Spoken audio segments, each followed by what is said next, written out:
The engines hadn't roared yet. The street was quiet, almost unnaturally so, with the afternoon sun hanging high and pale in the sky. A small boy stood on the edge of the sidewalk, trembling as if the whole world had gone cold, even under that bright light. His gray hoodie looked a size too big, his jeans scuffed, and his hands clenched at his sides. In front of him knelt a man, broad, tattooed arms covered in scars and ink that told stories of roads and battles.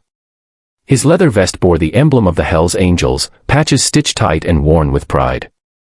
His name was Ryder Hale, and behind him stood 5 of his brothers, men of iron and grit, each one silent, watching the boy as if they'd just seen a ghost. The boy looked up at him with tearful eyes, his voice barely a whisper. "They took my sister," he said, the words breaking halfway through his breath. And in that instant, the quiet street no longer felt safe. It felt like the beginning of something unstoppable.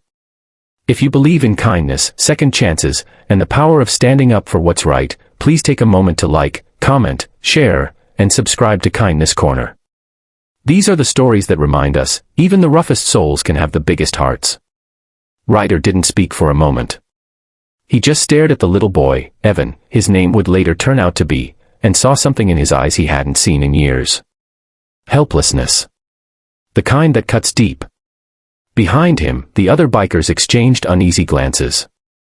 They were men who'd seen a lot of things, accidents, fights, loss, but the sight of a crying child on a quiet street always hit different. Ryder rose slowly, his boots pressing against the warm pavement, and placed one large hand on the boy's shoulder. "Start from the beginning," he said quietly. Evan explained through trembling words that his sister, Mara, only 12, had been taken. A dark van. 2 men. It happened near the park on the other side of town, just an hour ago. His mother was at work, and he'd been playing with her. He ran after them until he couldn't breathe, screaming her name. Nobody stopped. Nobody helped. The police hadn't arrived yet. He'd come running down the street until he saw the row of bikes gleaming like an army ready for war. He didn't even know who these men were. He just hoped someone would listen. Someone would care. By the time he finished speaking, Ryder's jaw was set like stone. His brothers didn't need to be told. They saw it in his eyes. Steel met purpose. Ryder turned toward his men, his voice low and clipped. "We ride." That was all he said. And that was all it took. Within seconds, the stillness shattered. The men moved like one body, leather creaking, engines roaring to life. The air filled with the thunder of motorcycles as Ryder lifted the boy onto the back of his own bike, strapping him safely. Evan's small hands clung to the man's vest, his heart pounding not from fear, but from hope. They took off in formation, the sound echoing down the neat suburban streets as curtains lifted in surprise. Mothers paused, gardeners looked up, and somewhere, someone whispered that the angels were flying again. They rode for nearly 20 minutes, weaving through traffic with a precision that only loyalty could produce. Ryder's contact in the area, a man named Vince, had eyes everywhere. Within moments, Vince called with a tip. A black van had been seen speeding past a local gas station on Route 9, heading toward the old industrial lots by the docks. It was a place the bikers knew well. Too many wrong things had happened there. When they arrived, the sound of the engines cut off like the ending of a drumbeat. The silence afterward was heavy. The van sat near the loading bay, its back doors slightly ajar. Ryder could hear faint noises, a girl's muffled cry. Without hesitation, he signaled his men. They spread out silently, years of instinct moving faster than thought. One man crept to the back, another covered the sides. Ryder approached the van head-on, eyes hard, every tattoo seeming to come alive under the bright daylight. The first man who stepped out from behind the van froze when he saw them. He wasn't used to being hunted.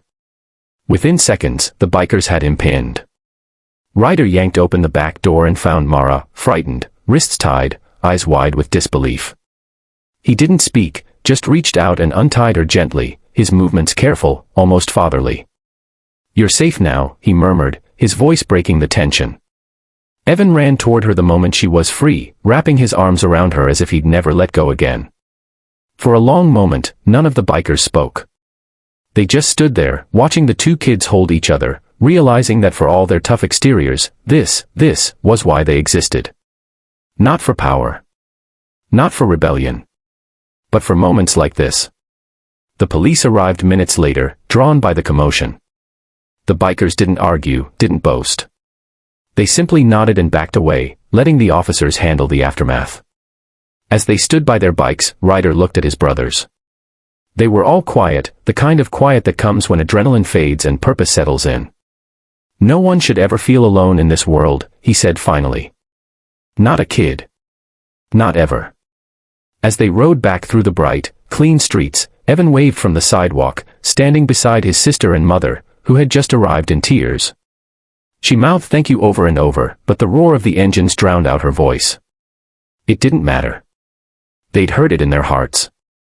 Hours later, as the sun dipped low, the bikes were parked again in a perfect line outside Ryder's house. The men sat in the shade, silent but proud. There was no celebration, just peace. Ryder leaned back on his seat, eyes closed, replaying that little voice in his mind. "They took my sister." He smiled faintly, the kind of smile that belongs to a man who knows he's done something right.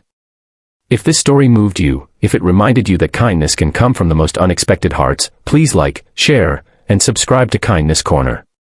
These moments matter, they show that even in a world full of noise, humanity still speaks softly and acts boldly. Before the ending, tell us in the comments, what would you have done if you were in Ryder's place? Would you have written out too? That day, the Hells Angels didn't wait for anyone to tell them what was right. They didn't wait for headlines or applause.